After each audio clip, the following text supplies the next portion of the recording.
Linha de Frente. Olá, tudo bem por aí? Linha de Frente começando nesse fim de semana. É bom demais ter a sua companhia. Bem-vindo, bem-vinda a mais uma mesa de debate. Passada a cúpula do G20 no Rio de Janeiro, vamos discutir hoje sobre o Fórum de Cooperação Internacional, que reúne 19 países, considerados as maiores economias do mundo, além de 2 blocos econômicos, a União Europeia e, desde o ano passado, a União Africana. Para se ter uma ideia, gente, da importância desse grupo, juntas, essas nações representam 85% do PIB mundial, 75% do comércio global e quase 2/3 da população do planeta. Sob a presidência brasileira, que termina oficialmente no próximo dia 30, o Fórum realizou pela primeira vez na história o G20 Social, ampliando a participação da sociedade civil nas discussões.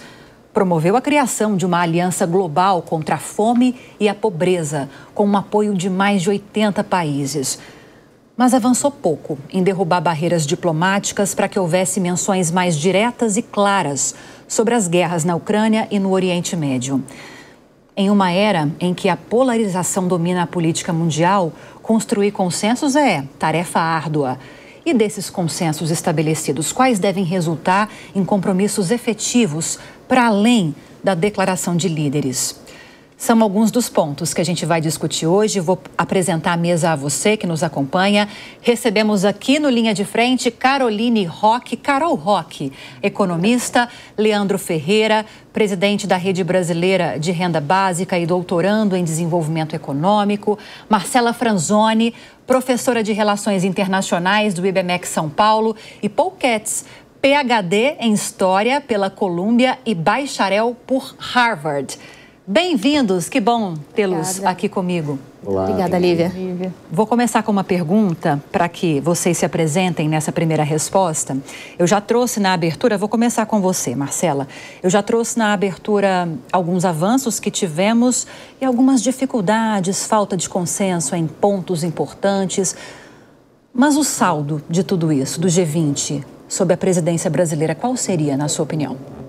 Bom, eu acho que o saldo foi bastante positivo para o Brasil, né? O Brasil, a gente tem visto uma série de mecanismos que projetam o Brasil nesse cenário internacional, que está bastante alinhado ao que o presidente Lula tinha colocado desde o começo, desde quando ele entrou no ano passado na presidência. E, além disso, se avançou muito nas discussões relacionadas aos países em desenvolvimento, que também era um dos temas que o Brasil gostaria de colocar mais nessa agenda internacional. Por mais que a gente não tenha conseguido avançar tanto assim nos outros temas, principalmente nas crises internacionais que a gente vive, aí os conflitos, né, as guerras, mas também as crises econômicas em muitos países, as questões migratórias e climáticas, para o Brasil acho que o saldo foi bastante positivo nesse último ano. Mais avanços que entraves, Leandro? Olha, Lívia, boa tarde. É um prazer estar aqui com você e com a audiência da Jovem Pan. Eu entendo que a gente teve bons avanços na agenda que o Brasil se propôs a conduzir, né, que era justamente o enfrentamento à pobreza e às desigualdades, né, a questão das mudanças climáticas, que vinham sendo pouco debatidas nos fóruns do G20 historicamente, né, e mais recentemente a reforma da governança global, que é um tema caro para o presidente Lula desde os seus mandatos anteriores, né, e nesse sentido, num contexto que a gente convive com múltiplas crises no mundo, né, conseguir avançar na direção de alguns desses temas pareceu um esforço hercúleo bem-sucedido do Brasil. A gente gostaria de ver maior efetividade nesse tipo de fórum em situações de crises agudas que vivemos, como as guerras, né? Mas nessas agendas que são diplomáticas e construídas ao longo do tempo, o Brasil, eu diria que teve um alcance bastante significativo. E quero destacar o G20 Social, que foi uma inovação, mobilizou bastante a sociedade civil e pode ser que seja algo que fique para as próximas experiências e presidências. Há uma garantia, já que pelo menos na próxima, na África do Sul, será mantido. Vamos ver. Vamos falar mais sobre isso. Você esteve no G20, vai falar sobre a sua experiência para a gente. Sobre a pergunta inicial, Carol, sua resposta. Sim, também concordo com os colegas, acho que foi positivo. E, embora ainda hajam alguns desafios na implementação dessas medidas, acho que o Brasil conseguiu representar a agenda mais social muito bem, voltado para o mundo. A Aliança Global contra a Fome, que era um legado que o presidente Lula gostaria de deixar, foi muito bem sucedida. Já no primeiro dia, mais de 80 países fizeram a adesão. Então, considero que foi muito positivo e o Brasil conseguiu, através da reunião da cúpula, a reafirmar o compromisso das maiores economias globais com esse compromisso de enfrentamento mesmo desses problemas tão presentes, sustentabilidade, justiça social, a própria fome, a pobreza. Então, acho que foi positivo.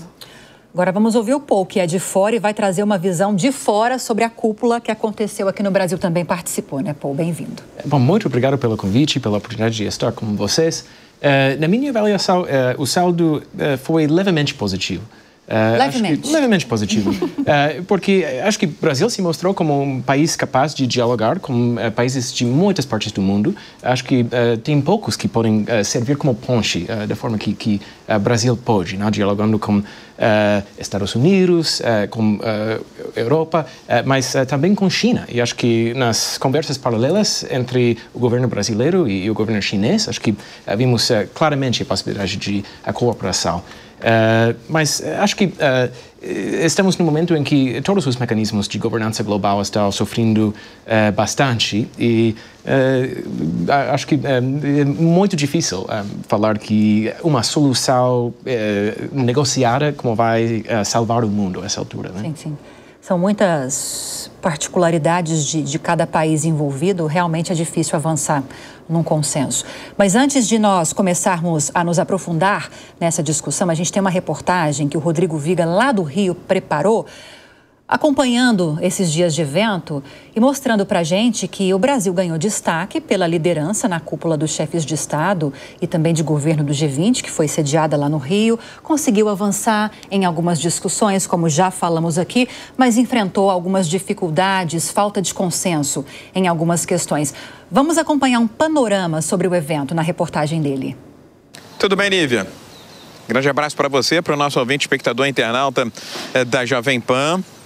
A leitura que está sendo feita por aqui, no Rio, que sediou essa semana a cúpula do G20, que reúne as maiores lideranças de todo o planeta, é que o Brasil saiu vitorioso, foi bem sucedido nesse fórum global que reúne potências de todo o mundo. O Brasil trouxe para o G20 uma espécie de tripé, né, 3 bandeiras, e conseguiu avançar em alguns pontos. O Brasil, desde o começo, defendia iniciativas para combater fome, miséria e desigualdade social em todo o planeta, discussões mais aprofundadas sobre mudanças climáticas e transição energética, e a mais difícil delas, reforma na governança global. Pois bem, passado aí o fórum, a cúpula do G20, o que a gente pode dizer? Que o Brasil, no seu primeiro tripé, conseguiu atingir a meta e também o objetivo. Liderou a criação dessa aliança global contra a fome. Os números são apavorantes, exorbitantes e precisam ser atacados urgentemente. Dados da ONU mostram que são mais de 730 milhões de pessoas espalhadas por todo o planeta passando fome, Lívia, em insegurança alimentar, com tendência de crescimento, podendo chegar a 1 bilhão de pessoas. São mais de 300 milhões de pessoas em todo o mundo, nas várias cidades e países, vivendo em condição de rua. São moradores de rua que precisam dessa ajuda, desse braço, que essa mão seja estendida para que melhorem as suas condições. No que diz respeito ao segundo ponto, o Brasil marcou presença aí na defesa de iniciativas contra mudanças climáticas e transição energética. Isso tudo aconteceu em meio à reunião do clima, a COP29 em Baku, no Azerbaijão. A expectativa é que o desfecho dessa reunião traga alguns avanços, uma perspectiva para a gente conseguir reduzir a temperatura da Terra, que já está aí se manifestando através dos extremos climáticos. Isso esteve bem presente naquele documento final, declaração final do G20. Vários pontos mencionam essa preocupação, não só do Brasil, mas de todo mundo, de todas as nações, com a chamada mudança climática. Agora, o terceiro ponto, a gente já sabia que era muito difícil, muito complicado. O Brasil vem defendendo há muito tempo chamada reforma da governança global, especialmente do Conselho de Segurança da ONU, mas o mundo, né, Lívia, está em guerras, está em conflitos, tem Rússia contra Ucrânia, tem também a guerra na faixa de Gaza, enfim, não se tinha muita expectativa, foi um ponto que foi adicionado a todas essas discussões, mas na declaração final sequer se citou os nomes de Rússia e também de Israel. Mas, de uma maneira geral, uma vitória, segundo os especialistas da diplomacia brasileira, que é muito tradicional. Não à toa o Brasil abre lá sempre os trabalhos na Organização das Nações Unidas. Isso é um legado deixado por gigantes como Rui Barbosa, Oswaldo Aranha, entre outros. Eu acho que o Brasil, embora saiba que muito do que foi dito naquele documento final do G20 não seja obrigatório, não seja vinculante, marcou presença e, para alguns até, marcou história nessa cúpula do G20, encerrada essa semana por aqui, viu, Olivia? Obrigada, Rodrigo Viga, pelas informações. Vou começar, então, a análise pelo Leandro, que participou do evento lá no Rio de Janeiro, do G20 Social, né, Leandro? E vai trazer um pouquinho dessa experiência para a gente.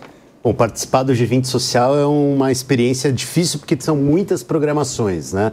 Então, as organizações que a gente faz parte participaram, né, estiveram lá debatendo, né, e muita gente utilizou esse espaço justamente para tentar impactar, através desses eixos estabelecidos pelo governo brasileiro, a declaração, né, e, quem sabe, construir pontos, como disse aqui o Paul, para as relações que devem perdurar, né?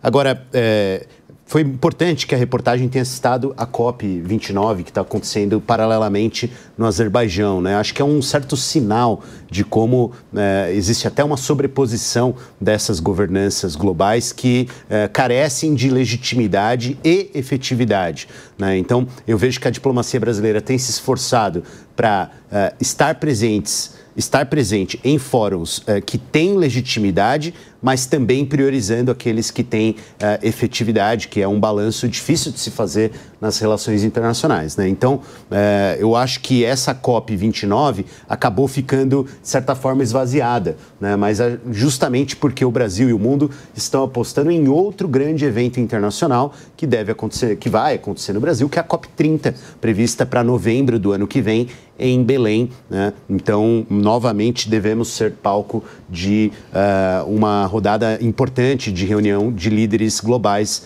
aqui no Brasil, com uma diferença, né?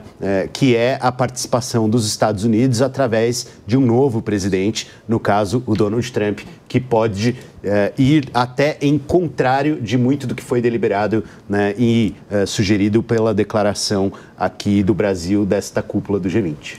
Um novo velho presidente que já deu sinalizações nesse sentido no passado, daí essa expectativa que você destacou, né, Leandro? Eu vou seguir com o Paul, gente. Vou deixar as meninas para depois, porque o Paul também esteve, como eu falei agora há pouco no evento. Queria também sua visão dessa participação que você teve no G20 do Rio de Janeiro. Se tem alguma complementação do que disse, alguma discordância do que disse também o Leandro? Não, eu concordo, pelo geral, com o que o Leandro falou. Acho que o G20 foi um espaço importante e, de fato, talvez mais importante, mais bem-sucedido do que temos visto, pelo menos até agora, do COP29.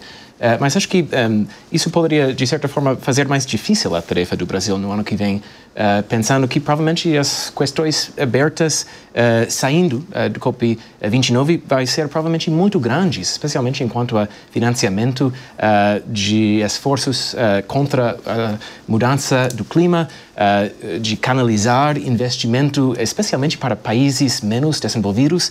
Acho que o G20 realmente não ofereceu soluções concretas nessa linha e imagino que provavelmente COP29 também não vai trazer grandes avanços nesse sentido. Então, vejo que o cenário vai ser um pouco difícil no ano que vem para solucionar ou avançar bastante nessas questões.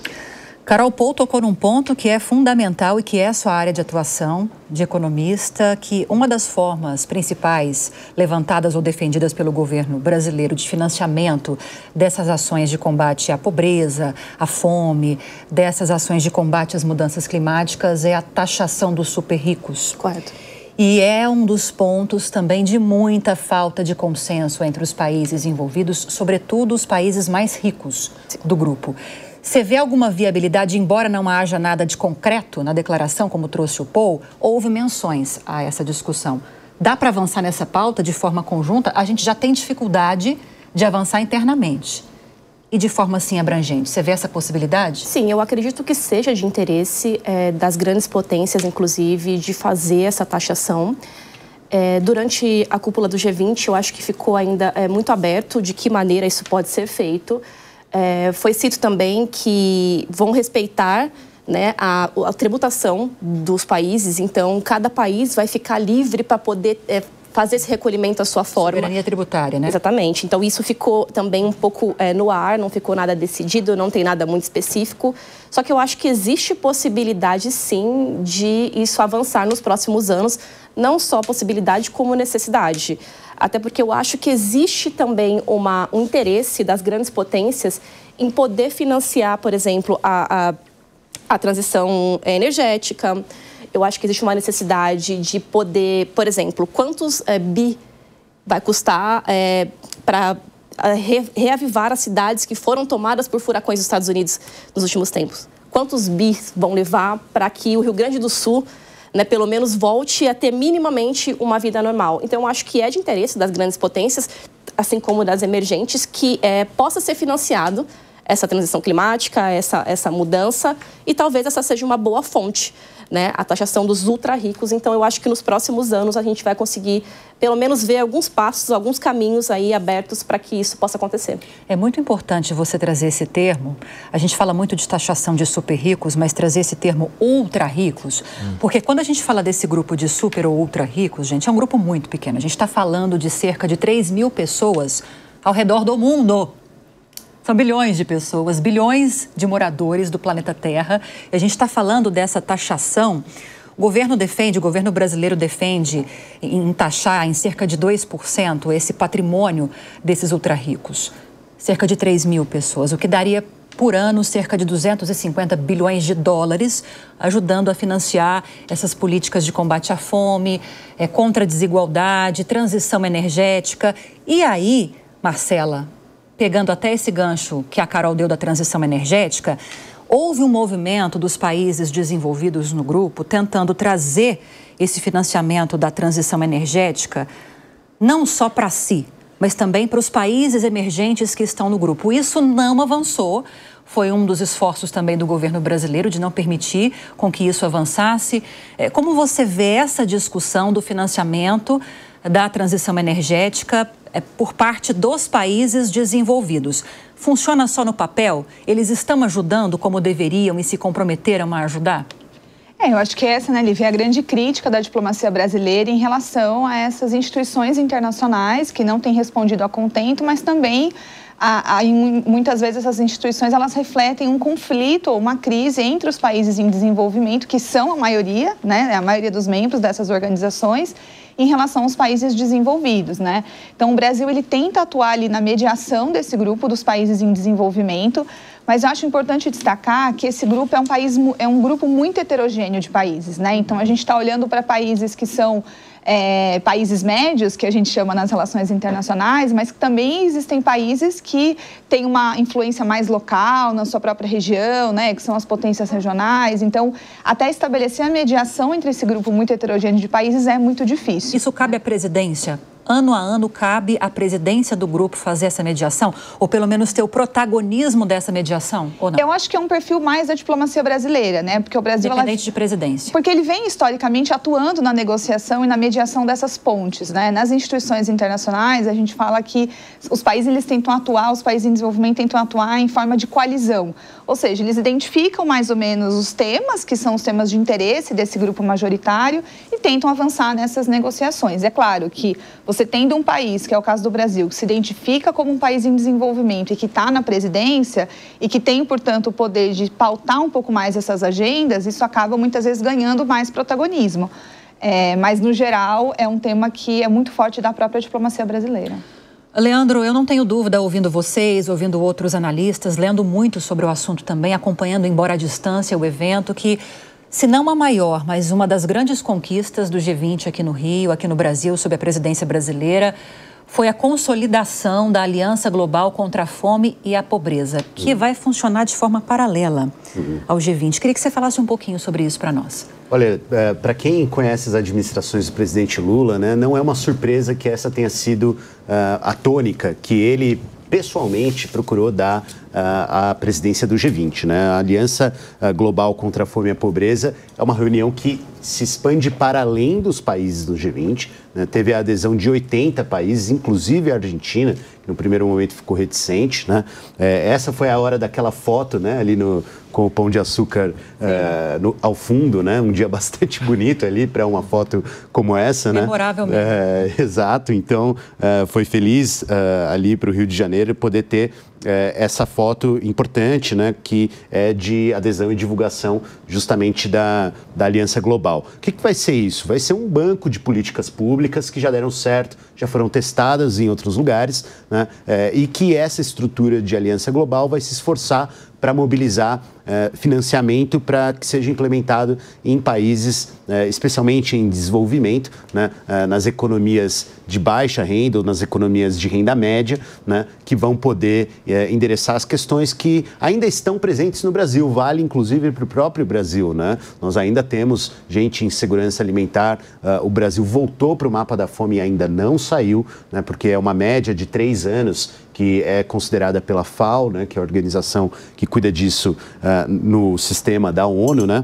Mas eu acho que esse tema da taxação dos super ricos, mais até do que a mobilização de recursos para a transição energética, está relacionado a este ponto da fome e da desigualdade. Em relação às mudanças climáticas, vai ser preciso criar condições para que o financiamento para as ações de sustentabilidade seja aquele financiamento que as empresas vão poder encontrar como oportunidade de negócio. Aqui, na taxação dos super ricos, nós estamos falando mais diretamente de enfrentamento à desigualdade. Né? Então, quem sabe, se essa agenda avançar do ponto de vista tributário, a gente vai ter também boas ações se concretizando. Mas é sempre um risco, né? Nada garante que essas ações previstas na aliança vão sair do papel. Tem muita coisa relacionada à transferência de renda, tem muita coisa relacionada à produção de alimentos, mas isso depende também da realidade local de cada país. Né? Mas você vê como possível essa agenda especificamente da taxação dos ultra-ricos, vou começar a usar só esse termo, claro, que essa agenda avance?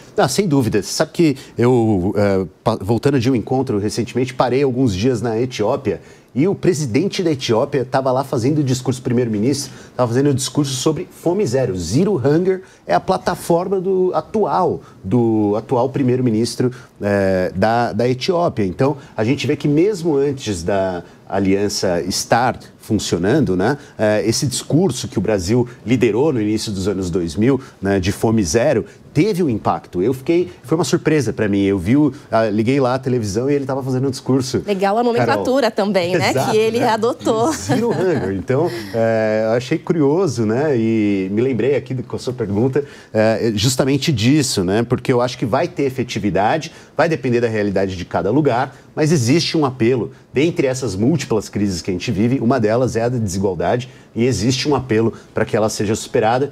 E as possibilidades de fazê-lo talvez sejam mais concretas que em relação às guerras que a gente está vivendo no momento. Sim. Perdão, na própria cúpula, o Brasil, né, se propôs a arcar com 50% dos custos administrativos até 2030, né, dessa ação.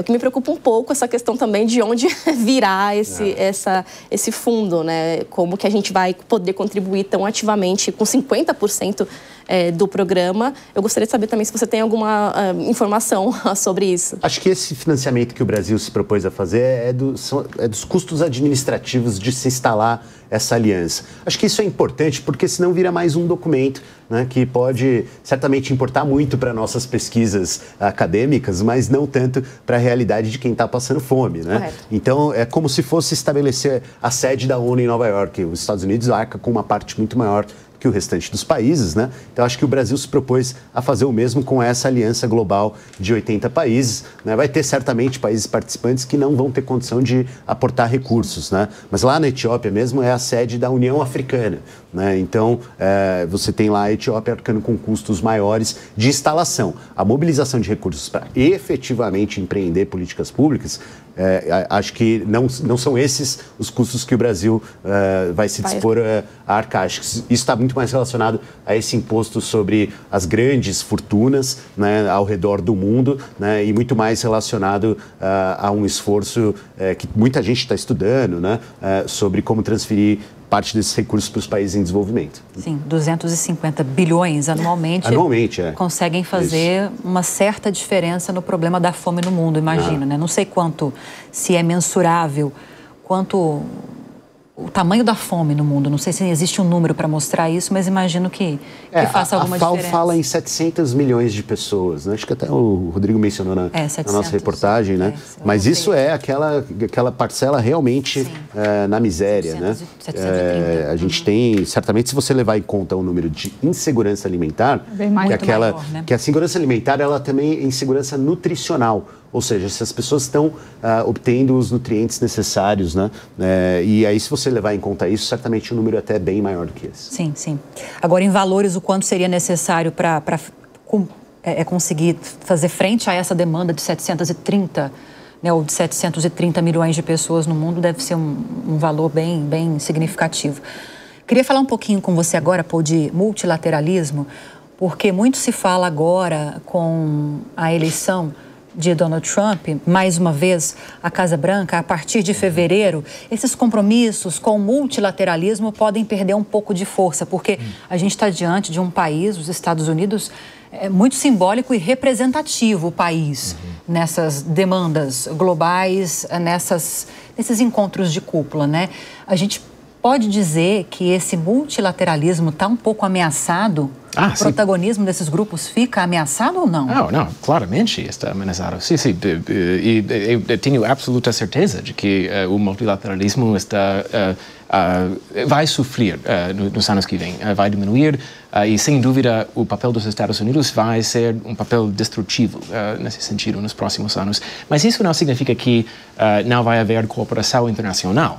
E, de fato, estava olhando para algumas iniciativas da última administração do Trump com respeito ao Brasil. E, por exemplo, foi durante a administração do Trump em 2019 que o Fórum Estados Unidos e Brasil de Segurança Energética foi criado. Acho que é uma boa amostra das possibilidades que existem, ainda numa situação de mais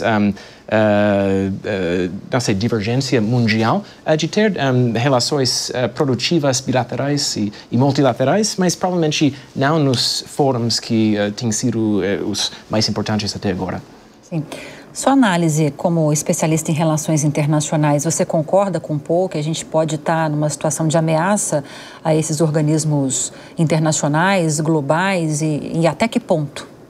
Eu acho que o que o presidente Trump ele propõe é justamente um retrocesso no sentido do multilateralismo internacional, né? Então, ou seja, retroceder na globalização, se é que isso é possível, retroceder nesse processo de cooperação internacional e os Estados Unidos assumir uma posição muito mais unilateral diante do mundo, né?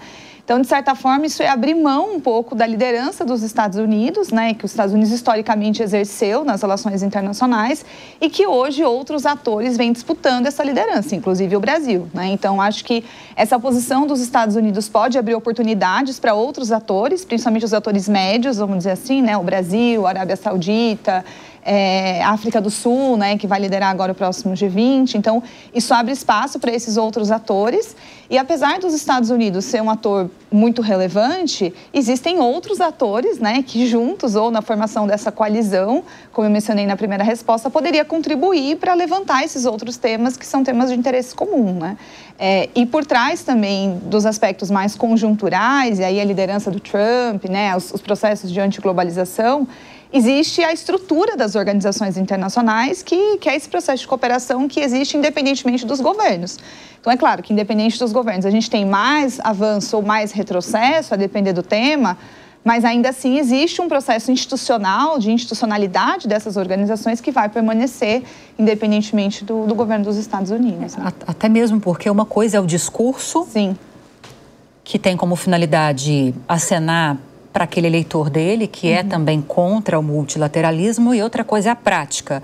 Um exemplo, para citar para quem está acompanhando a gente, é a própria postura do governo argentino, do presidente da Argentina, que fez duras críticas a vários pontos defendidos pelo Brasil ao se publicar o documento final, a declaração final de líderes, mas mesmo com as críticas contra a taxação, contra políticas de igualdade de gênero e outras questões, mesmo assim, assinou o documento. Então, me parece às vezes que uma coisa é o discurso, que a gente pode dissociá-lo completamente da prática em nome de um pragmatismo. Isso se aplicaria nessa questão dos Estados Unidos, em permanecer ou não nesses organismos ou não? Não, com certeza, né? Eu acho que o que a gente está discutindo, vai discutir nos próximos 4 anos em relação ao governo Trump, é justamente qual vai ser o papel dos Estados Unidos nesse novo mundo, né? Num mundo em que a China ascende como uma superpotência também, que concorre cada vez mais, principalmente do ponto de vista econômico, mas também militar, com os Estados Unidos. E esse retrocesso que o Trump está propondo em termos de retrocesso do multilateralismo vai implicar numa consequência severa para a liderança dos Estados Unidos desses novos projetos, da transição energética, né, da questão das reformas das instituições multilaterais, e tudo isso tende a ter um impacto muito maior do ponto de vista econômico, social, cultural. Acho que várias das propostas, inclusive propostas do ponto de vista da política interna que o Trump está propondo, elas são... O custo é muito alto, né? E isso também pode se aplicar às instituições internacionais multilaterais. Então, ainda é muito dúbio ainda o que, de fato, ele vai conseguir implementar, mas me parece que ele vai ter muita dificuldade, tanto do ponto de vista doméstico como do ponto de vista internacional. Se posso complementar claro, super brevemente. Fique à vontade. Lívia, você mencionou que, ao final, a Argentina assinou o documento do G20. Sim. E acho que é porque, fundamentalmente, é um documento simbólico. Mas, no caso do COP29, por exemplo, a Argentina retirou a delegação. E eu sou da opinião de que a questão mais importante para o futuro da humanidade é a mudança do clima, é a capacidade de desenvolver soluções ao nível global a esse desafio. Se estamos pensando na questão do fome, então acho que imaginar que não vamos estar frente a desastres que vão impactar muito essa questão no futuro por causa da mudança do clima seria um pouco absurdo. Então, realmente acho que o Trump não vai contribuir de forma produtiva. Acho que essas novas lideranças de direito que estão surgindo em muitas partes do mundo vão se opor, basicamente, a avanços concretos no combate a esse grande problema. E, para mim, isso é a ameaça mais importante para o multilateralismo e, talvez, para a humanidade. Eu não vou me lembrar quem, mas nós trouxemos uma entrevista, que o Viga trouxe, inclusive, para a gente, durante a COP, não sei que prefeita de qual cidade dos Estados Unidos, imagino que vários prefeitos e prefeitas estiveram aqui, eu não vou saber dizer qual, posso dar uma olhada aqui depois, que chegou a dizer o seguinte, estava ao lado do prefeito do Rio, Eduardo Paes, e disse o seguinte, olha, independentemente de qual vai ser a postura do Trump em relação a esses compromissos climáticos, se ele vai sair novamente do Acordo de Paris ou não, se ele vai se comprometer com o financiamento dessas ações globais, ajudando esses países em desenvolvimento ou não, nós, nessa cidade, preciso olhar que não me lembro, vamos manter o nosso compromisso de participar desse processo. Então, no fim das contas, se Trump decidir... Obviamente que eu acho que é uma demanda que perde força quando a principal liderança do mundo não endossa esse compromisso. Mas não impede que os avanços aconteçam. Você vê dessa forma também, Paul? Eu sou um pouco mais pessimista.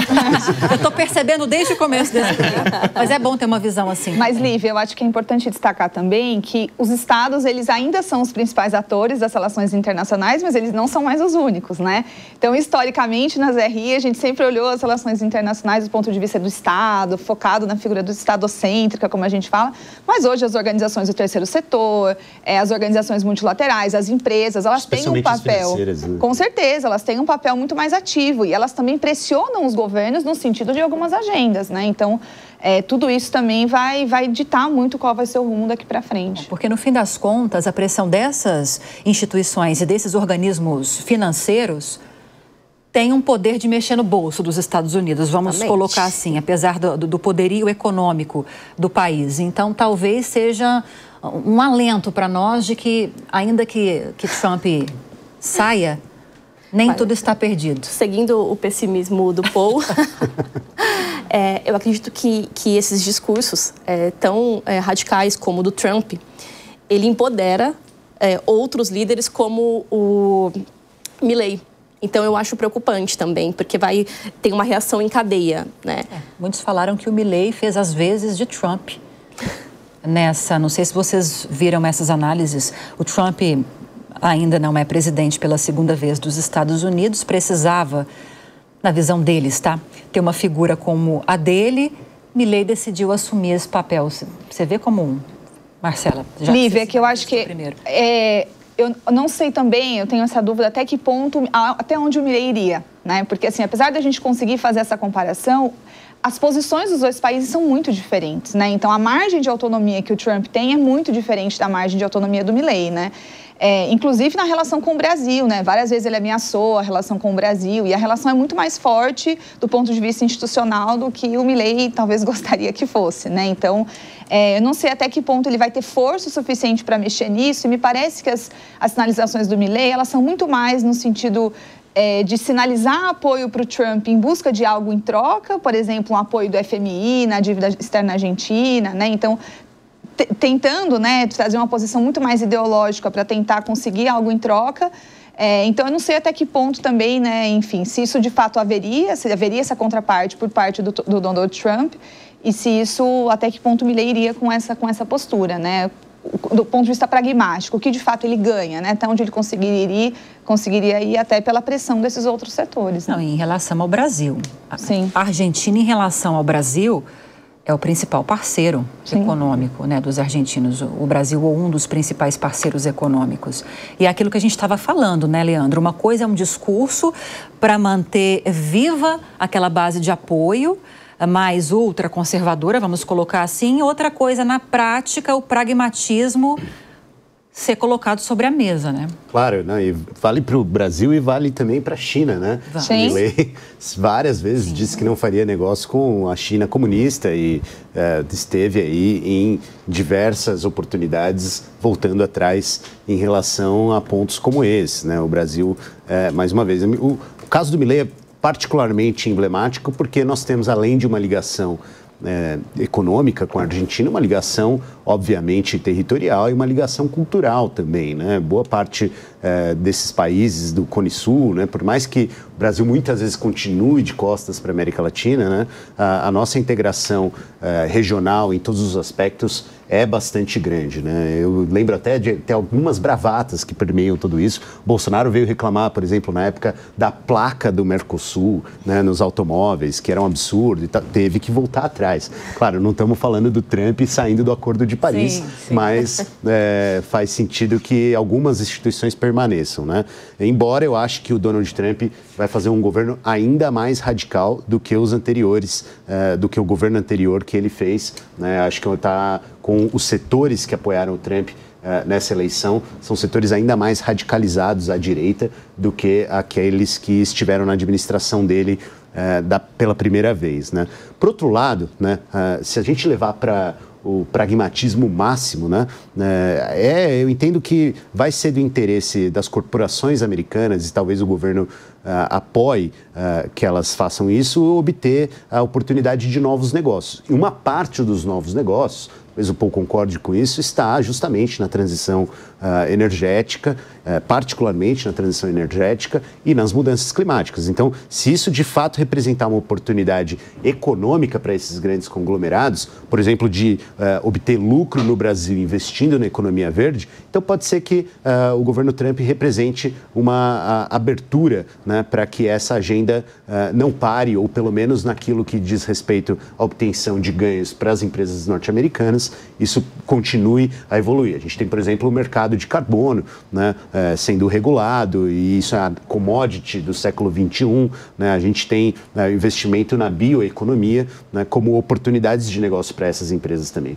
Mas eu diria que o grande choque que o Donald Trump vai dar desde o início é o choque do protecionismo, né? Isso sim é algo que vai levar a consequências para o mundo, porque vai implicar em inflação para os demais países. E aí, né, inflação que vai do preço da energia para o preço do alimento, para o preço dos transportes, né, porque, a princípio, a proposta principal dele foi levantar tarifas, né, para a importação de produtos do mundo todo. Então, vamos ver como isso vai impactar. Isso é algo que eu entendo que ele tem muito mais capacidade de fazer imediatamente, né, e se isso acontecer, né, o resto do mundo vai pagar essa conta por meio de inflação.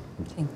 Algum apontamento, já que ele perguntou se o Paul concorda, se o Paul concorda? Não, eu concordo. Eu concordo que vai haver várias oportunidades, especialmente para o Brasil. Acho que o Brasil é muito bem posicionado para aproveitar dos novos investimentos em energia limpa, biocombustível, bioenergia pelo geral, biomassa. Acho que tem muitas oportunidades por aqui e o Brasil se destacou há muitos anos como líder nessa área. Mas se estamos falando de multilateralismo, acho que lá tem desafios maiores, porque, por exemplo, no mundo corporativo, no mundo de finanças, tem um short-termism, que é muito forte. Tem como muitas empresas que estão olhando para um horizonte temporal de 3 anos, por exemplo.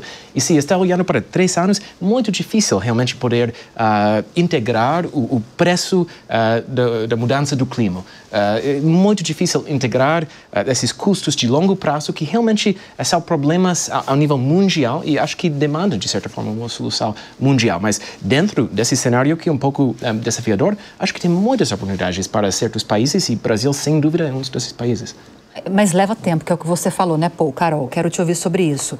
E até citando esse mercado do carbono, que foi aprovado no Congresso Nacional nesses últimos dias aqui no Brasil, não sei se falta ou já foi sancionado pelo governo, mas se não foi, será, com toda certeza. E segundo muitos especialistas, é um mercado muito complexo e que vai levar de 3 a 5 anos para que o Brasil regulamente esse mercado, crie as estruturas para que ele funcione, para o comprador, para aquele que vai vender, para criar uma plataforma para unificar esses negócios, embora parece-me que cada estado vai ter também autonomia para conduzir essas políticas. Enfim, se vai ter uma condução centralizada no governo federal ou não. São muitos detalhes de uma política complexa que vai levar tempo para ser implementada. Sim, e inclusive vou ser pessimista novamente, por isso nós estamos aqui lado a lado. Eu acho que 5 anos é um prazo curto. Mais que isso. Eu acho que é mais que isso. Eu acho que o Brasil não consegue cumprir com esse prazo de 5 anos, sendo pessimista mesmo, colocando num cenário. E acho também que os estados não vão conseguir ser tão independentes nesse processo. Vai cair no colo do governo federal e o governo federal vai acabar tocando o projeto. O governo Lula tem mais 2 anos, então vai haver uma substituição, provavelmente.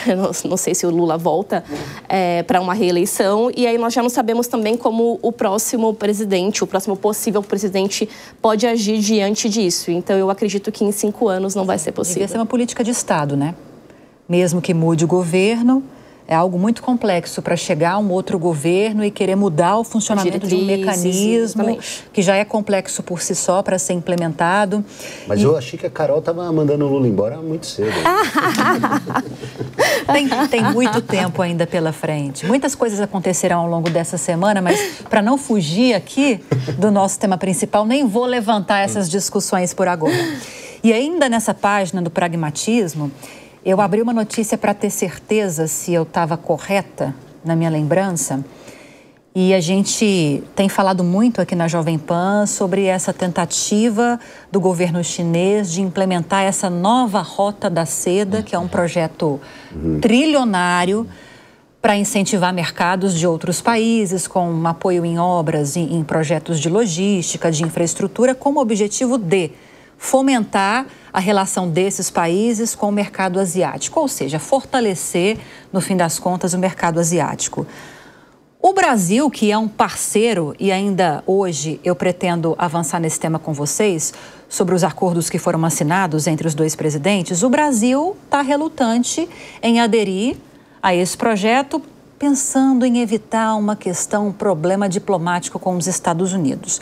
A Argentina, que se diz assim muito ligada aos Estados Unidos, é muito esperançosa em relação a esse novo governo de Donald Trump, a Argentina foi a primeira grande economia da América Latina a aderir à nova Rota da Seda, com todas as críticas que faz ao governo chinês, como você citou agora há pouco.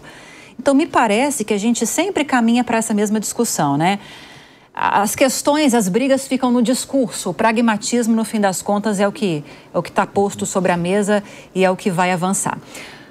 Leandro, só um apontamento, tá? Quero tocar uma outra discussão aqui com você, que foi um dos grandes objetivos do Brasil na presidência do G20 nesse ano, que é essa reforma do sistema de governança global.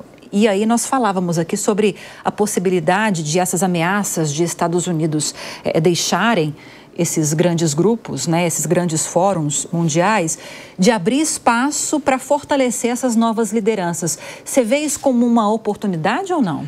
Sem dúvida. Eu vejo que tem alguns fóruns que os Estados Unidos participam que vão ser esvaziados, né?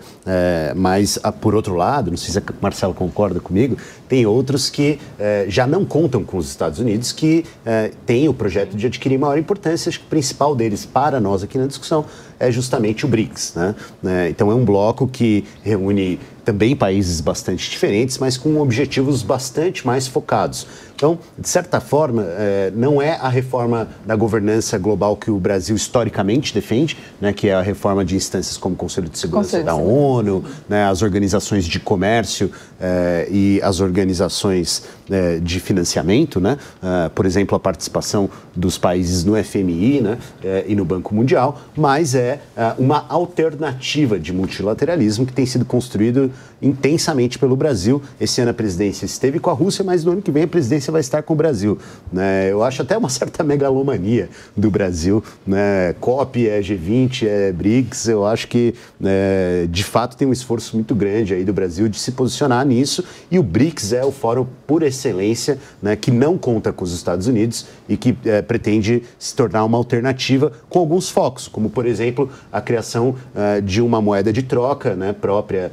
do bloco. Por isso a ideia de trazer tantos países que não são os BRICS originais, né, para dentro do sistema, né? O NDB, que é esse banco presidido pela ex-presidente Dilma Rousseff, com sede na China, e que já está financiando muitos projetos, inclusive em transição climática. Eu estava olhando aqui, no Brasil tem muito município hoje, independente de partido político, município, estado, tem o Nubandes, um projeto em conjunto com o Bandes, que é o Banco de Desenvolvimento do Espírito Santo, sendo desenvolvido com o NDB, que é o New Development Bank dos BRICS, né? Ou seja, tem a ideia de criar mecanismos próprios, né, para que se alcance alternativas a esses fóruns que não têm funcionado. Isso pode gerar tensões também, né? Isso pode gerar a ideia, especialmente nos Estados Unidos, mas também na Europa, de que esse avanço deve ser contido, né? E não contido, né, militarmente ou nas instâncias tradicionais, mas contidos a partir dos fluxos econômicos que vão se estabelecendo. Marcela, por que é tão difícil avançar numa reforma do sistema de governança global? Não é de hoje que o presidente Lula bate nessa tecla, defende essa pauta. No ano passado, na Índia também, na cúpula do G20 na Índia, em Nova Delhi, também foi um dos principais pontos da declaração de líderes. Por que é tão difícil avançar nessa pauta? Esse é um tema histórico da política externa brasileira, não é um tema novo, não é um tema que o Brasil vem há décadas tentando avançar e não consegue. Às vezes a gente avança nas negociações bilaterais e aí alguns países lançam as declarações, eu sou favorável à entrada do Brasil, mas na hora do cômputo geral, depois isso não se soma e não consegue fazer essa reforma. Eu acho que o Brasil é um ator insatisfeito do ponto de vista dessa ordem, porque a gente está bem posicionado nessa ordem, não tem um papel do ponto de vista formal condizente a esse posicionamento, né? Mas eu sempre digo, né, que para os alunos em sala que se houvesse essa reforma, né, a gente como brasileiro, às vezes a gente se coloca, o Brasil pleiteia essa vaga há bastante tempo, por exemplo, do Conselho de Segurança, mas isso não é uma equação simples, né, porque nós temos vizinhos, a gente faz parte de uma região, existem outros atores médios que também gostariam de participar dessas instituições. Então, por mais que muitas vezes a gente veja que o Brasil está bem posicionado, nós não temos muita clareza do que de fato seria essa reforma, de como ela seria feita, principalmente entre os países do Conselho de Segurança. E isso implicaria, acho que a grande dificuldade estrutural é que alguns países perderiam poder, né? Isso implicaria uma troca ou um reequilíbrio, vamos dizer assim, dessas forças internacionais que esses países muitas vezes relutam em perder. Então, é você redefinir essas relações de forma que os países que tradicionalmente sempre tiveram muito poder vão ter menos em relação a esses novos países, as potências médias. Poder. Exato. Né? Então, não é muito simples de fazer isso. Sim. Em relação às guerras, né, a gente estava falando agora há pouco sobre os avanços que o Brasil obteve nessa presidência agora do G20, em relação às guerras em Gaza e na Ucrânia. A declaração final do G20 não mencionou diretamente o papel de Israel e da Rússia, não houve aquele esforço para responsabilização da Rússia. No ano passado também na Índia não houve esse avanço, muitas barreiras diplomáticas para isso. Para o conflito no Oriente Médio, a cúpula reforçou o pedido de cessar-fogo de forma abrangente, sem criminalizar ninguém também. E já para a tensão entre Ucrânia e Rússia, os integrantes do G20 destacaram, além dos pontos que eu falei, os impactos humanitários na faixa de Gaza e os danos decorrentes dessa guerra para outras nações. E aí, Paul, é o que nós estávamos falando desde o início, né? São muitos os entraves diplomáticos de um grupo muito diverso, com interesses diferentes, defendendo ou acusando países diferentes que estão envolvidos nesses conflitos. Realmente não é fácil avançar algo que tenha consenso nessa pauta. Mas também, acho que você que falou aqui na discussão, uma declaração é um papel com alguns compromissos firmados, outros desafios, como a assinatura desses representantes. Não é algo concreto, mas que não deixa de ser um compromisso depois que pode ser cobrado lá na frente. Será que na próxima cúpula a gente vai conseguir avançar nessas questões? Mas qual foi o compromisso? Realmente não vejo como poderia ser possível uma solução negociada para esses dois conflitos. Realmente não acho que vai acontecer. Definitivamente não num espaço multilateral. Acho que, de certa forma, o único país relevante para a situação de Israel e Palestina é Estados Unidos, e realmente não vejo solução lá. Acho que, pensando na Ucrânia, talvez, de certa forma, a volta do Trump à Casa Branca vai ajudar a resolver esse conflito, mas provavelmente vai resolver de forma mais favorável à Rússia e não de forma que vai favorecer a estabilidade olhando para o futuro. Mas você acredita que o Trump tem poder de conseguir sentar-se à mesa com Zelensky e com Putin e acabar com essa guerra? Não, absolutamente não. Né? Mas acho que a correlação de forças vai mudar, porque o apoio dos Estados Unidos para a Ucrânia vai diminuir. O Biden claramente percebe isso, é por isso que finalmente autorizou há 5 dias ou algo assim a utilização de armas que não permitiu por meio da Ucrânia durante anos e anos. Acho que Biden percebe que é, de certa forma, a última chance da Ucrânia de tirar mais vantagem da situação atual, porque a correlação de forças vai favorecer mais a Rússia daqui a alguns meses. Marcela, se houvesse um consenso para criminalizar a Rússia, por exemplo, faria alguma diferença para esse conflito? Se os países do G20 se sentassem e decidissem que a Rússia é sim responsável pelo que está acontecendo, pela guerra contra a Ucrânia, haveria algo efetivo como resultado disso ou não? Bom, retórica seria?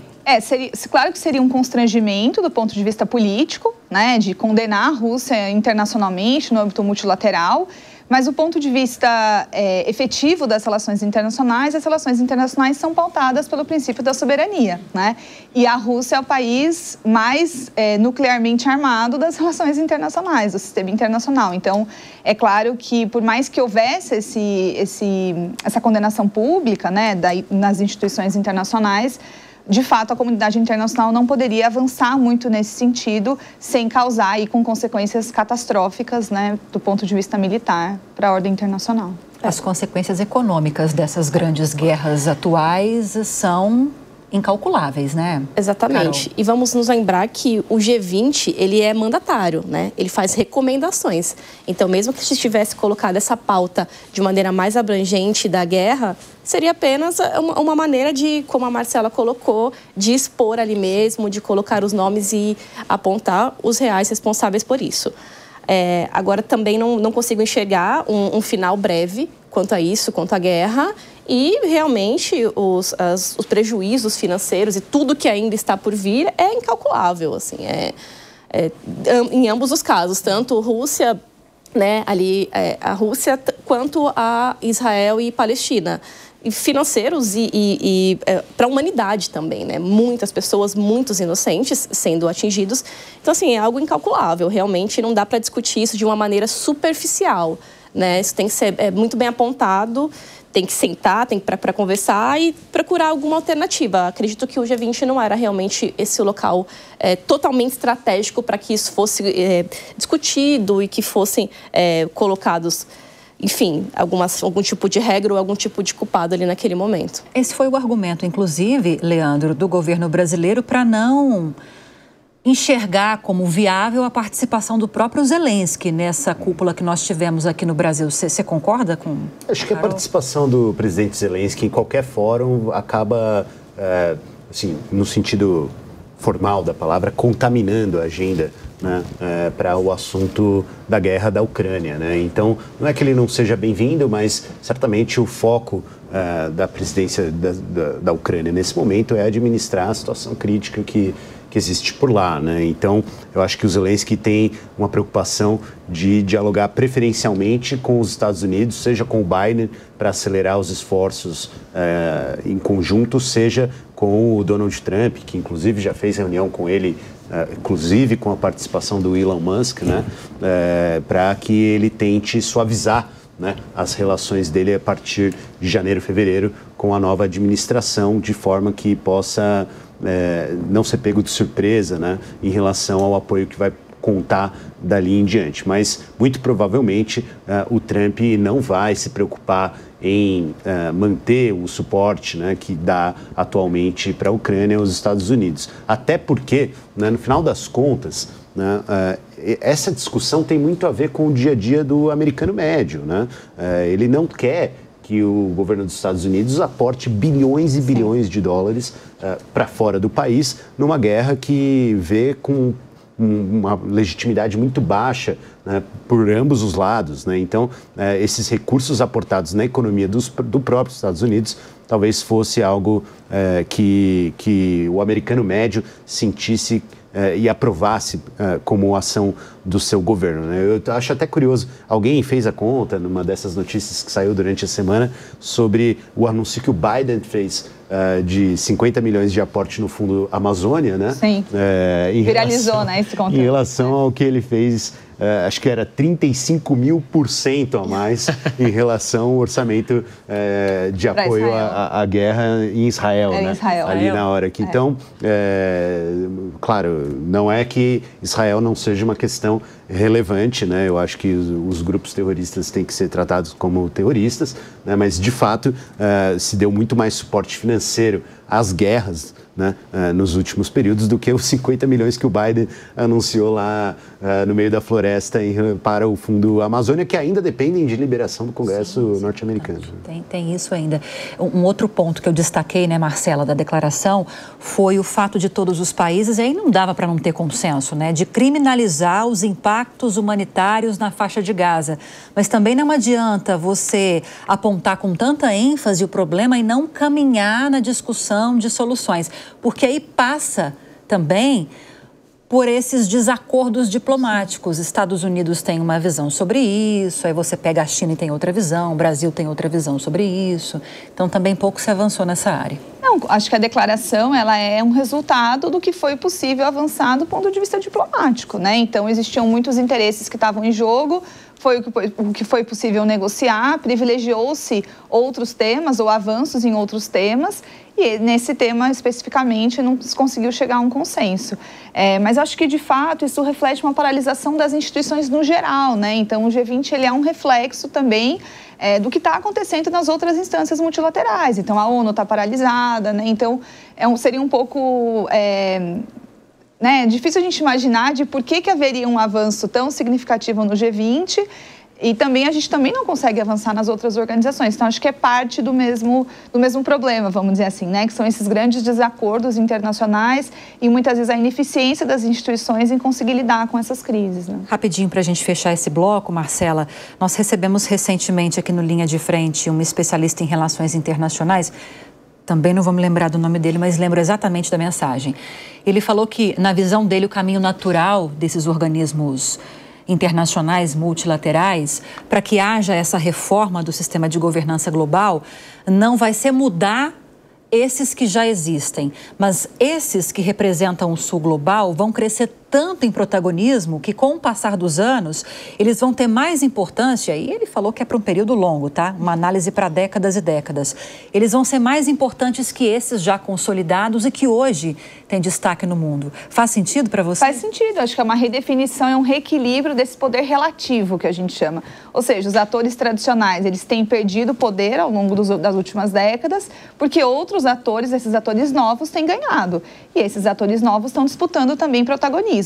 Se essas instituições elas acabam não conseguindo refletir essa nova ordem, esses atores vão criando outros mecanismos de cooperação para tentar, de alguma forma, ganhar mais autonomia dentro da ordem internacional.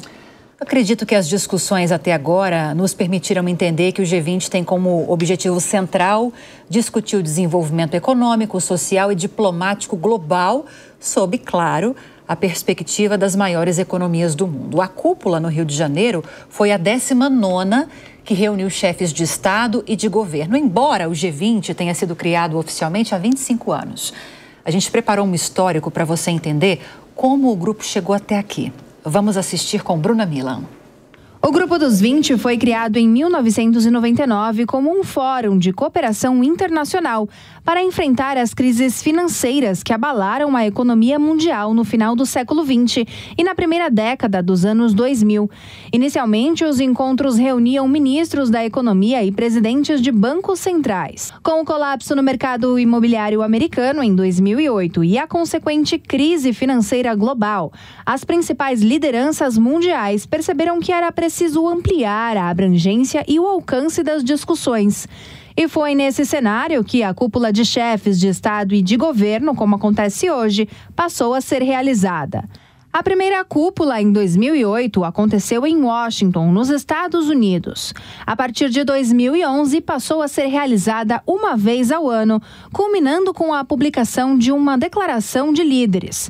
O documento consolida as discussões em reuniões ministeriais e grupos de trabalho que antecedem o Fórum de Chefes de Estado e estabelecem compromissos para o enfrentamento aos desafios globais. A presidência do G20 é rotativa e o mandato é de 1 ano.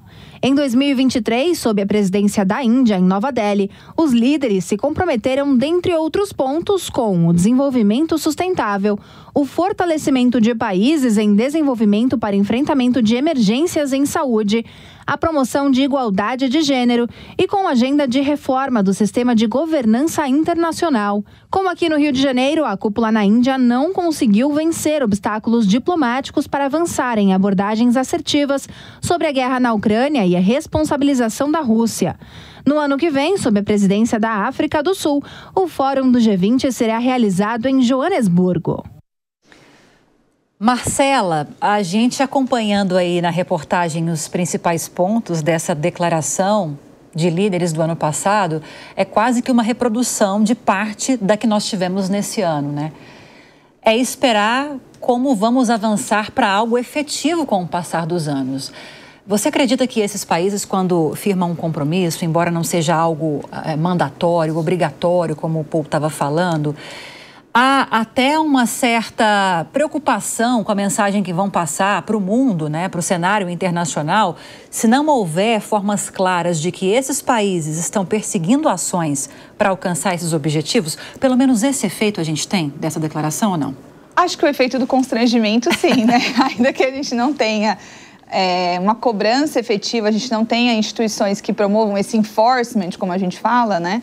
Nas relações internacionais, existe o papel do constrangimento e da opinião e da influência que esses países conseguem ter aderindo ou não a determinadas agendas. Agora, muitas vezes essas últimas declarações, né, essa continuidade desses impasses, vamos colocar dessa forma, que aí vão se prorrogar agora para a próxima presidência, é parte dessas múltiplas, como eu falei, dessas múltiplas crises que a gente tem enfrentado e problemas de muito difícil solução. Então, a tendência é que a gente veja aí para os próximos anos ainda a continuidade de alguns temas. se aprofundam, né? A gente se aprofunda em alguns entendimentos em determinados momentos, mas aparecem outros e esses grandes temas, esses grandes desacordos, eles permanecem.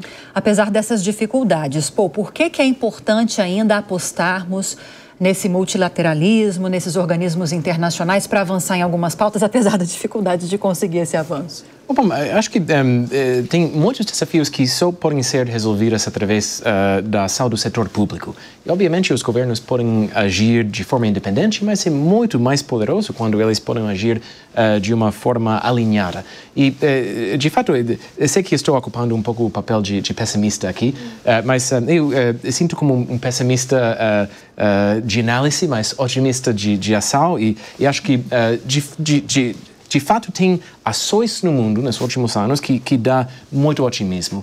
Talvez o mais importante é a queda do preço de muitas fontes renováveis de energia. E acho que esse tipo de tendência é algo que os governos podem acelerar, sem dúvida, mas é algo que poderia ser muito mais efetivo quando tem mais alinhamento entre os governos. E acho que se estamos, em particular, preocupados com a questão da justiça da transição energética, vai ser absolutamente imprescindível ter mecanismos, essencialmente de transferência de risco internacional e realmente não vejo alternativa a espaços de negociação multilateral ou, pelo menos, espaços de negociação entre vários países. Sim. Na perspectiva econômica, Carol, qual a importância desses bancos internacionais? Eu até estou com um dado aqui que eu me esqueci de trazer no bloco anterior, quando a gente falava da Aliança Global de Combate à Fome e à Pobreza. Essa aliança já começa com um aporte do Banco Interamericano de Desenvolvimento de 25 bilhões de dólares. É aquilo que a gente estava falando, né, Leandro? Você lançar um fundo, é como se você colocasse uma sacola de plástico aqui. Se você não colocar pelo menos um pouquinho no fundo da sacola, ela não se sustenta para receber aportes futuros, né? Qual que é a importância desses bancos internacionais para a manutenção desses projetos, para ajudar no financiamento da transição energética? Daqui para frente, eles vão ter uma importância cada vez maior ou cada vez menor?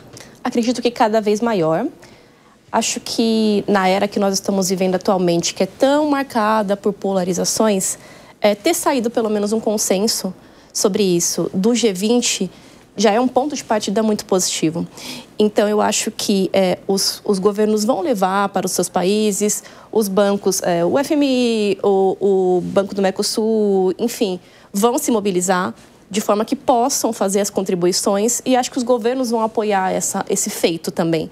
Então, acho que daqui para frente isso tende a aumentar, sim. Nós vamos conseguir ver um bom retorno quanto a isso. Eu sei que a gente está falando do BNDES, por exemplo, a gente está falando de um cenário interno, mas ele pode ter algum protagonismo também nessas parcerias, no financiamento dessas políticas. Claro que vai trazer mais essa ajuda para dentro do país, né, do Brasil. Mas tem como trazer um pouquinho para esse cenário internacional também ou não? Bom, atualmente, para ser sincera, não tenho informações de números quanto a isso. Acredito que o BNDES sim seria adequado, poderia propor algum tipo de política, mas até esse momento desconheço que tenha algo já para ser realizado desse tipo. E parece, Leandro, que posso estar errada de falar pela primeira vez, mas pelas primeiras vezes, vamos colocar assim, essas questões sociais, essas pautas sociais ganharam tanto protagonismo. A gente pode atribuir isso mais a uma necessidade mundial, que está ficando cada vez mais alarmante, ou é porque são as pautas prioritárias do governo brasileiro que levaram essas discussões para um patamar mais alto? Eu acho que nós temos um debate sobre desenvolvimento no mundo que tem avançado, né? Então, você mencionou aqui o BNDES, mas existem outros bancos de fomento no mundo, né? Na Alemanha tem um banco muito grande, o México tem um banco que, com essa nova administração, pode se tornar mais relevante para a economia, tanto mexicana quanto regional na América Latina, né? E isso tudo tem a ver, no fundo, com o desenvolvimento e como a riqueza alcançada com esse desenvolvimento é devidamente distribuída, né? Então, eu acho que tem uma percepção também de criar alternativas para que o mundo tenha uma geração de empregos, uma geração de riqueza, né? E de preferencialmente que essa riqueza não fique concentrada. Daí a ideia de avançar na questão das taxações, né? E um esforço coordenado ao redor do mundo, né? Mas eu vejo que sim, nós temos a questão da pobreza, da miséria, né? Como uma chaga, né? Mas tem também uma ideia de desenvolvimento sustentável e que alcance a todos, que permeia essas discussões sobre os esforços dos países daqui para frente, né? Eu vejo, por exemplo, que da mesma forma como os grandes blocos, né, ou a ONU tem ficado para trás por não se renovar, talvez o Banco Mundial e o FMI venham a ficar para trás também, caso não passem a desempenhar um novo papel, né? Justamente porque a gente vai ter esses outros esforços que estão ambientalmente orientados, socialmente preocupados e assim por diante. É bom a gente lembrar, né, que a sigla ESG, né, que está tão na moda, ela tem o elemento ambiental, que é o E, né, o environmental, mas ela tem o social no meio, que é o S que está lá, e, por fim, a governança, né, em relação ao G, né, que é também bastante importante. Mas o S não pode ser o patinho feio da história, né, e é por isso que as preocupações sobre desenvolvimento, geralmente agora nesses fóruns e nesses governos que têm maior abertura para isso, estão preocupados com geração e distribuição dessa riqueza. Concorda, Marcela, que obviamente que houve um esforço do governo brasileiro de colocar essas pautas em patamares altos, mas é uma demanda mundial? Não tem como mais fugir dessas questões se a gente quiser andar para frente? Eu concordo, acho que são as duas coisas simultaneamente. Primeiro, essa demanda global. E, por outro lado, eu acho que existe também né, o próprio governo brasileiro utiliza um pouco também esses fóruns como uma forma de divulgar as ações que o Brasil tem feito internamente. Então, a política externa, ela não está insulada da política interna, as duas se mutuafetam completamente. Então, existe também um esforço do governo brasileiro de divulgar essas políticas públicas que estão sendo feitas no Brasil. Esse esforço já vem desde o primeiro mandato do governo Lula, né, com o programa Bolsa Família, eram programas que foram internacionalmente, que foram utilizados pelo Brasil como uma forma de projeção global, e isso de alguma forma se repete agora até por uma linha de ação do próprio presidente Lula, né? Então, acho que são as duas coisas, elas se complementam. E, Carol, essas cúpulas que acontecem, embora elas reúnam, falando especialmente do G20, nações diferentes, com interesses diferentes, alguns interesses comuns também, são oportunidades para que essas lideranças também façam encontros bilaterais para avançar em pautas que são de interesse de determinados países, não de todos os países que estão naquela ocasião reunidos. É importante que haja, por exemplo, no âmbito da tentativa de costura de um acordo entre Mercosul e União Europeia. Esses encontros de cúpula, além de oportunizar esses encontros e essas discussões, também são uma forma de pressionar para que esses acordos saiam mais rapidamente, ou uma coisa não tem nada a ver com a outra? Eu acredito que sim, acredito que se encontram e é útil, né? E, inclusive, agora no Rio ocorreram diversos acordos bilaterais. Inclusive, li algumas coisas falando sobre o Milei, voltando a esse ponto, que ele ficou um pouco mais maleável após o encontro com o Macron, onde os dois conversaram, né? E podem provavelmente tratar alguns assuntos. Então, o Milei ficou um pouco mais tratável e acabou assinando, né, concordando com o que foi proposto na cúpula. O Biden, por exemplo, que já veio ao Brasil, foi até a Amazônia, o Xi Jinping, que teve, né, essa conversa com o Lula de maneira... Assinamos mais de 30 acordos com a China, aproveitando, né, que estavam aqui, então foram feitos acordos bilaterais. Então, sim, é importante e acho que sim, mesmo outras nações, eu falei muito voltado para o Brasil, né, mas sim, que se encontrem e acontece, sim, essa pressão para que outros acordos, enfim, outras negociações caminhem. E falando nesses acordos assinados entre Brasil e China, quero te ouvir mais uma vez. Eu falei no bloco anterior sobre o fato de o Brasil, por questões diplomáticas em relação aos Estados Unidos, não ter assinado ainda a entrada na nova rota da seda chinesa. É uma decisão acertada essa do Brasil? Sim, na minha opinião, diplomaticamente, sim. E economicamente? Né? Bom, tem que falar, tem que puxar a sardinha para o seu lado de economista. Bom, a Rota da Seda, né, tem juros altíssimos. A China financia, mas em troca, né, praticamente aquilo é da China, enquanto você não quita. E caso de algum imbróglio nos pagamentos, né, os juros são super elevados. Eu não tenho também os percentuais aqui agora. Também não sei nem se isso realmente tem algo estipulado de fato, 2% de juros, enfim. Porque a China também não expõe exatamente, né, como isso está sendo tratado. Mas assim, a Rota da Seda já foram investidos 1 trilhão, em média, nisso. 420 mil empregos, né? Então, é um grande negócio, né? E a China é o principal parceiro comercial do Brasil. Então, acredito que seria útil para nós poder trazer isso aqui para dentro também. Tem um dado interessante que o Banco Mundial estima que, quando finalizada, a Rota da Seda vai incrementar 2,9% da economia global. Isso vai trazer 7 trilhões de dólares para a economia até 2040. Então, assim, é muita coisa. É um projeto enorme, até megalomaníaco, podemos dizer.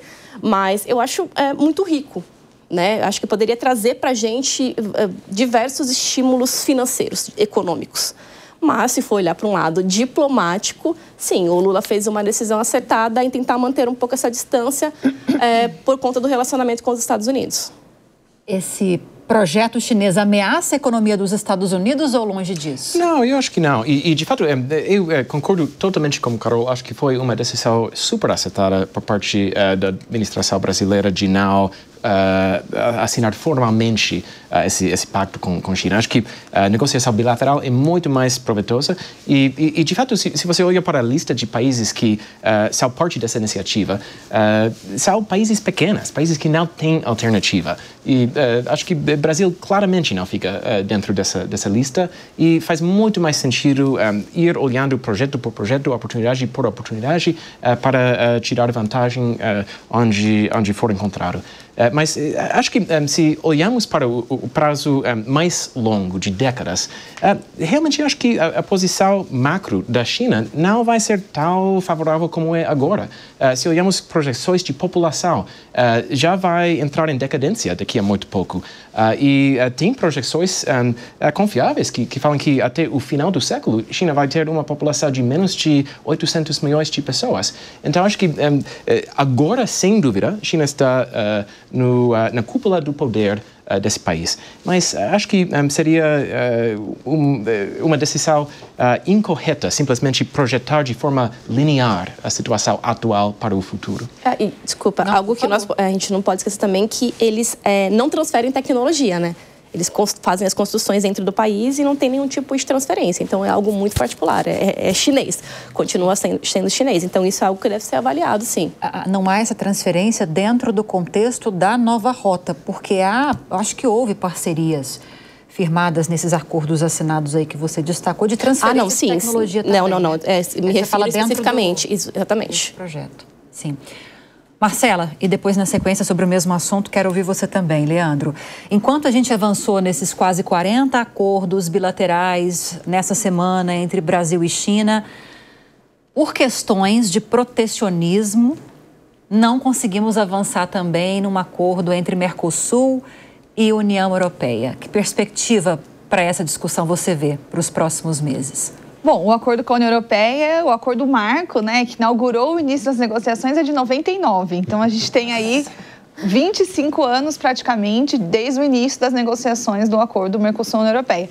Tivemos momentos em que essas negociações avançaram mais, né, as negociações chegaram a ser concluídas, anunciou-se uma conclusão em 2019, mas depois isso retrocedeu, né? A União Europeia voltou a abrir vários pontos, inclusive a questão ambiental, né? Jogando isso em cima do Brasil. Algumas perspectivas apontam que agora, com o protecionismo dos Estados Unidos, a União Europeia pode ter mais interesse em fechar esse acordo, porque estaria interessada em diversificar, né, a sua política econômica e as suas relações comerciais e depender menos dos Estados Unidos. Agora, a gente tem visto também uma série de interesses domésticos dos países europeus que vão acabar sendo um entrave. Acho que essa semana eu vi uma notícia de protestos que tiveram na França em relação ao acordo. Então, né, e aí, se o acordo efetivamente chegar a ser anunciado novamente, ele precisa passar pela aprovação de todos os parlamentos dos países europeus. Então, não é um processo simples, né? A gente pode ter a aprovação, mas isso não vai implicar necessariamente uma entrada em vigor antes de que haja essa ratificação nos países membros da União Europeia. Então, é um processo ainda muito longo, né? É um resultado que, mesmo que ele seja fechado, a gente não vai ver no curto prazo. Tem um argumento, e eu até falei em protecionismo aqui, do lado dos produtores europeus, Leandro, sobretudo na França, onde o agro é muito forte, por isso os protestos, inclusive, estão acontecendo com mais força lá.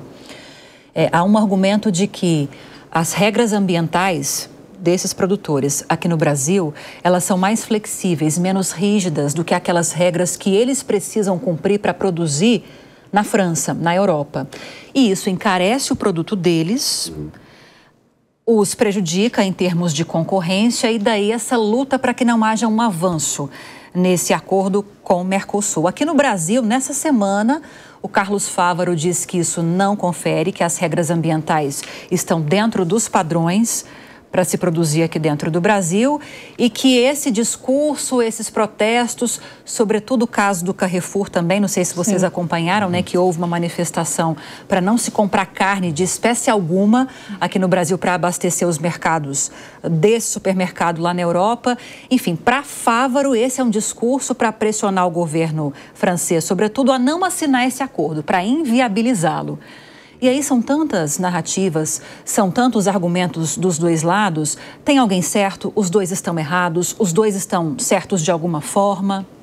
Olha, o ministro Carlos Fávaro está no papel dele de defender a agricultura brasileira, né? Mas nós sabemos que, por exemplo, o rastreamento, no caso da produção agrícola brasileira, é muito menos, digamos, apertado do que em relação à produção na Europa. Então, você não pode afirmar com certeza que todos os produtores da agropecuária brasileira cumprem as mesmas regras que os produtores da Europa. Eu acho que num caso como esse, em específico, né, somos nós que precisamos avançar na direção de uma agropecuária mais sustentável, né, por conta da nossa própria preocupação, né, com a questão das mudanças climáticas, né? Se você pegar, por exemplo, a pecuária brasileira é mais responsável pelo desmatamento legal e desmatamento ilegal, né, na Amazônia e no Pantanal, do que apenas a produção de soja, por exemplo, né? Porque essas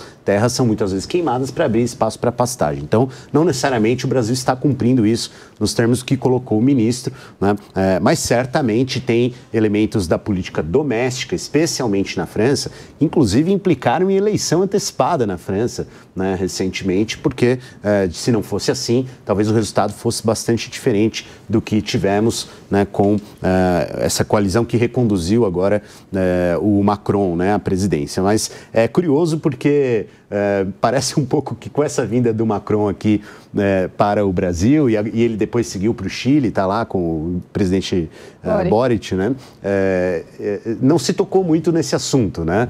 Assim como na visita anterior do Macron, que foi lá na Amazônia, tirou foto com o Lula, aquilo tudo tinha um clima de paz e amor, mas também não se tocou tanto assim, né, nos assuntos mais delicados, né, e preferiu se deixar a negociação rolar da forma como tem sido nos últimos 20, 25 anos. Né? Eu não sei se esse acordo vai avançar diferente disso nos próximos anos, mas eu acho que o Brasil precisa se preocupar um pouco com acordos dentro do próprio Mercosul, né, para garantir que tenhamos um bom funcionamento. A gente falou aqui, a Argentina, o maior parceiro comercial da Argentina é o Brasil, né? Ali pode ter preocupações importantes para a gente. Por exemplo, o crescimento do PIB da Argentina ou não implica em mercado para o Brasil ou não, né? Então, a gente precisa estar muito preocupado com o crescimento desses parceiros mais próximos, né? O Chile, certamente, o Uruguai, certamente, né? Não é à toa que o presidente do Paraguai, mesmo tendo uma linha política muito diferente da adotada pelo presidente Lula, tem vindo ao Brasil, tem procurado diálogos com o governo brasileiro, porque sabe que depende, né? A gente tem uma discussão, né? O Brasil costuma dizer, tantos por cento, 80%, depende da métrica que você usa, da geração de energia no Brasil é renovável, e a gente sabe que uma parte grande disso diz respeito a Itaipu, né? E quando a gente olha para a situação de Itaipu binacional, né? A gente esquece, Itaipu é binacional. O Paraguai tem 50% dos direitos de energia produzidos em Itaipu, né? E aí a gente vai lá e tem um acordo mal feito com o Paraguai na negociação dessa energia excedente que o Paraguai não tem nem tamanho na sua economia para utilizar como um todo. Então eu preferiria ver um esforço no que diz respeito ao Mercosul, né, um esforço de coordenação dos próprios membros do Mercosul para que algumas posições estivessem mais bem consolidadas, né, e a gente, independente de Milei e Lula, né, a gente tivesse um governo, um bloco que funcionasse bem para o crescimento de todos. E você, Carol, quais as perspectivas em relação ao funcionamento interno do Mercosul, como disse agora, como analisou agora o Leandro, e se há esperanças de que a gente avance ainda esse ano, como acredita o ministro da Economia, Carlos Fávaro, se a gente consegue avançar nesse acordo entre Mercosul e União Europeia ainda em 2024? Bom, além do que os pontos que o Leandro colocou, né, tem a questão dos gasodutos, né? A Bolívia agora. Exatamente, puxar lá da Vaca Muerta, da Argentina, né? Da Argentina. Eu não vejo que nesse ano talvez nós possamos obter sucesso com isso, mas ano que vem as negociações vão continuar, vão proceder. E acho que a gente pode mirar um futuro melhor aí quanto ao Mercosul, quanto a essas negociações. Mas sim, tem que ser incisivo, né? Porque estamos aqui, somos vizinhos, a comunicação é facilitada e a gente precisa avançar com isso, olhar mais para o bloco com mais... talvez deixar um pouco essas ambições de fornecer para a União Europeia um pouquinho em segundo plano e ver aqui dentro mesmo o que a gente pode fazer no Mercosul, porque acho que a vantagem é grande e nós temos possibilidade de sucesso, sim. Bom, e para fechar, a próxima cúpula do G20 vai acontecer na África do Sul, como nós falamos. E durante uma agenda bilateral, Lula solicitou ao presidente sul-africano, Cyril Ramaphosa, a continuidade do G20 social. Falávamos sobre isso, Leandro. Criado de forma inédita aqui pela presidência brasileira no Rio de Janeiro. Queria saber suas expectativas, então. Olha, em relação particularmente ao G20 social, minhas expectativas são melhores do que eu imaginava. Encontrei agora no Rio de Janeiro gente de organizações da sociedade civil da África do Sul participando, né, nos eventos paralelos à cúpula do G20. E estive também recentemente em um congresso na Inglaterra e estava gente ali animada, né, para discutir o tema que estava se discutindo ali no congresso no próximo ano na África do Sul. Então eu acho que, de certa forma, né, ainda que não seja a mesma coisa que o Brasil, a África do Sul tem uma rede de organizações de sociedade civil que é bastante atuante, né? A gente tem, de certa forma, também um histórico recente, né, vinculado à história do Mandela, o fim do apartheid, né, que impacta essa situação de atividade, né, na sociedade civil, que não deve se restringir exclusivamente ao corpo diplomático desse país. Tomara que dê certo, né? Eu acho que a África do Sul, além de conduzir o G20 com essas similaridades com o Brasil, é integrante dos BRICS, né? Então possivelmente vai fazer com que a pauta do G20 mantenha uma sequência de interesse desses países, né? Eu diria, inclusive, que dentro do BRICS, né, ou pelo menos dos BRICS originais, é o país com maior similaridade com o Brasil, né? E isso é bastante importante para que a gente tenha a diplomacia brasileira atuante com um parceiro tão próximo quanto é a África do Sul. Leandro, Marcela, Carol, Pô, muito obrigada pela participação de vocês. Foi bom demais o nosso debate, mas infelizmente acabou. Até a próxima. Agradecemos. Obrigada, Lívia. E a você que esteve nos acompanhando, muito obrigada pela companhia, muito obrigada pela audiência e até a próxima. A opinião dos nossos comentaristas não reflete necessariamente a opinião do Grupo Jovem Pan de Comunicação. Realização Jovem Pan News.